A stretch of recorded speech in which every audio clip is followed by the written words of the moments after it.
Video like जरूर कर लीजिए और ऐसे वीडियो लगातार फ्री में पाने के लिए चैनल को तुरंत सब्सक्राइब कर लीजिए और बेल आइकन को जरूर टैप कर लीजिए ताकि आगे भी सारे वीडियो आपको मिलते रहे। यूट्यूब में फॉलो करते हैं तो प्लीज ये वाला फ्री टेलीग्राम चैनल जरूर ज्वाइन कर लीजिएगा। सारे नोटिफिकेशन सारे अपडेट यहीं पे आते हैं, ध्यान रखिएगा। नमस्कार दोस्तों, स्वागत है आप सभी का ऑनलाइन एग्जाम प्रिपरेशन पर which is the part of study for civil services. दोस्तों आर्ट एंड कल्चर के पार्ट में आज हम देखेंगे अगला टॉपिक टाई डाई और कपड़ा चित्रकारी, कपड़ा छपाई के अन्य प्रकार के बारे में। कपड़ा छपाई के बहुत सारे प्रकार होते हैं, अलग अलग क्षेत्रों से संबंधित होते हैं। तो यहाँ पर हम कपड़ा छपाई जो है उस चित्रकला के बारे में जानेंगे, वह किस राज्य से संबंधित है यह देखेंगे और उससे संबंधित कुछ इंपॉर्टेंट तथ्यों को भी देखेंगे।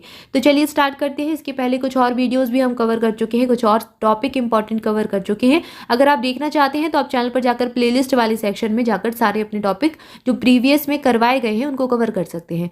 आज हम देखेंगे कपड़ा छपाई के बारे में। तो चलिए स्टार्ट करते हैं। सबसे पहले देख रहे हैं पागदू बंधु, और यह टाई और डाई का एक प्रकार है। आंध्र प्रदेश से ये उत्पादित हुआ है, आंध्र प्रदेश राज्य से संबंधित है।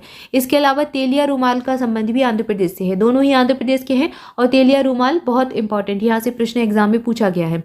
पागदू बंधु के बारे में बात करें तो इसे एक इंडोनेशियन नाम इकत से भी जाना जाता है, तो यह इसका एक अन्य नाम है।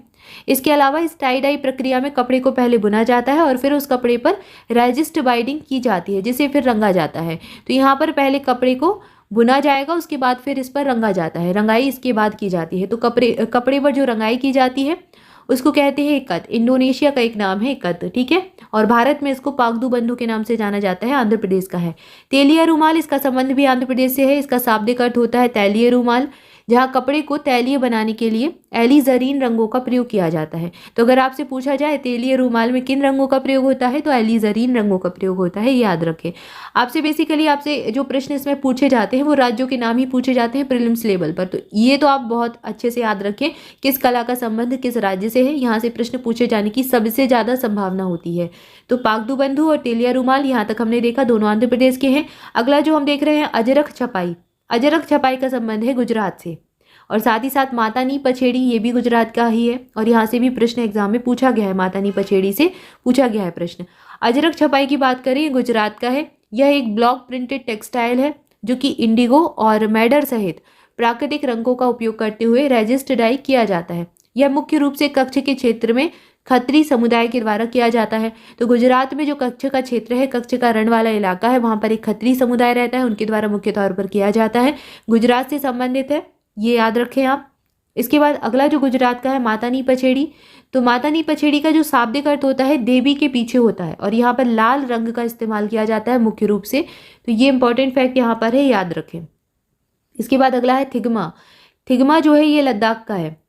थिगमा से संबंधित जानकारी देखते हैं। ऊनी कपड़े को रंगने के लिए प्राकृतिक सामग्री का उपयोग किया जाता है, और स्याह रंग के लिए सूत और भूरे रंग के लिए सेब के छिलके और प्याज के छिलके का उपयोग करते हैं। तो जो भूरा रंग है अगर वो आपको चाहिए किसी कपड़े पर तो सेब के छिलके और प्याज के छिलके का उपयोग करना होगा, और अगर स्याही वाला रंग चाहिए, स्याह रंग जो होता है, अगर वो चाहिए तो उसके लिए सूत का प्रयोग करना होगा। तो यहाँ पर हमने इससे संबंधित जानकारी देखी, आपको याद रखना है। ये थिगमा जो है लद्दाख का है। फिर है जटू पटुआ और पेंटिंग। जटू पटुआ पेंटिंग जो है, जदू पटुआ पेंटिंग, ये झारखंड का है। पटुआ का अर्थ होता है कटावदार डिजाइन, स्क्रॉल, जिस पर पेंटिंग को जदू समुदाय के द्वारा चित्रित किया जाता है। चूंकि ये जदू समुदाय के द्वारा किया जाता है इसलिए इस कला का नाम जदू समुदाय के नाम पर ही पड़ गया, और उन्हीं से संबंधित है जदू पटुआ पेंटिंग। इसके बाद है पिछवई पेंटिंग। पिछवई पेंटिंग राजस्थान की है। पोर्ट्रेट पेंटिंग का एक मुख्य रूप है, और यह कपड़े या फिर कागज पर भगवान कृष्ण के रूप को बनाया जाता है। भगवान कृष्ण के ऊपर आधारित होती है। भगवान कृष्ण के रूप को जो है लाया जाता है, कागज पर भी या फिर कपड़े पर छापा जाता है। फिर है दाबू छपाई। दाबू छपाई जो है चित्तौड़गढ़ राजस्थान से संबंधित है। यह एक प्रकार का mud resist hand block painting तकनीक है, और यह बहुत ही अनोखी तकनीक होती है।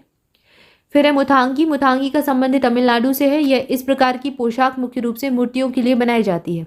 सुंगड़ी। सुंगड़ी टाई रेजिस्ट डाइंग तमिलनाडु से संबंधित है, और सुंगड़ी पारंपरिक टाई और डाई की तकनीक होती है। ढाला पत्थर, पर्दा और कपड़े, ये ओडिशा से संबंधित है। ओडिशा के रंगानी समुदाय के द्वारा इनको किया जाता है। कानी साल। कानी साल जो होती है इसको जीआई टैग भी प्राप्त है, और यह जम्मू और कश्मीर से संबंधित है। यहाँ पर हमने इसको देखा, कानी सॉल के बारे में हम यहाँ पर पढ़ रहे थे, और यह जंगली जो तिब्बती और लद्दाख पर्वत की बकरियों के पेट के बाहरी भाग के एकत्र नाजुक पश्मीना ऊन से बनाया जाता है, और यह बहुत गर्म होता है। कानी सॉल जो होता है, चूंकि पश्मीना ऊन से बनता है इसलिए गर्म तो होगा ही। पश्मीना शॉल भी आता है एक प्रकार का, जम्मू कश्मीर से ही संबंधित है। इसके बाद अगला जो नाम है कोटपाट हैंडलूम फैब्रिक, यह उड़ीसा का है। इसके डिज़ाइन जो है इसमें बत्तख, हाथ के पंखे, फूल, पालकी, मछली, जानवर आदि के ज्यामितीय पैटर्न से लिए जाते हैं। तो इन सभी के ज्योमेट्रिक पैटर्न पर आधारित होती है ये कोटपाल हैंडलूम फैब्रिक। इसके बाद है तांगलिया शॉल। तांगलिया शॉल बिंदीदार होता है, यह गुजरात से संबंधित है। यह हाथ से बुने हुए बिंदीदार वस्त्र होते हैं। गुजरात राज्य याद रखिए, तांगलिया शॉल गुजरात का है। कोटपाड़ जो हैंडलूम है यह उड़ीसा का है। इसके अलावा ढाला पत्थर पर्दा और कपड़े, यह भी उड़ीसा से संबंधित है। फिर यहाँ पर हमने कानी शॉल देखा, जम्मू कश्मीर का है। इसके अलावा और तमिलनाडु के दो देखे, मुथांगी और सुंगड़ी।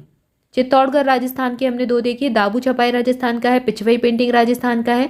जदू पटुआ पेंटिंग जो है यह झारखंड का है। थिगमा लद्दाख से संबंधित हो जाएगा। मादानी पचेड़ी यह गुजरात का है। इसके अलावा हमने देखा अजरक छपाई, यह भी गुजरात का ही है। तेलिया रुमाल का संबंध कहाँ से है? आंध्र प्रदेश से है। इसके अलावा पागदू बंधु टाई और डाई, ये भी आंध्र प्रदेश का है। तो यहाँ पर हमने टाई डाई, कपड़ा चित्रकारी और कपड़ा छपाई के बारे में जाना। कपड़ा छपाई, कपड़े पर किस किस प्रकार की छपाई होती है और किस राज्य से संबंधित है, इसको देखा। इसके बाद अगला जो टॉपिक हम देखेंगे भारत की पारंपरिक प्रांतीय साड़ियों के बारे में देखेंगे। इसको हम अगले वीडियो में पढ़ेंगे। तब तक के लिए आप सभी चैनल के साथ जुड़े रहें, चैनल को सब्सक्राइब जरूर कर लें। आज के लिए इतना ही। Thank you for watching this video. मिलेंगे नेक्स्ट वीडियो में। Thank you so much.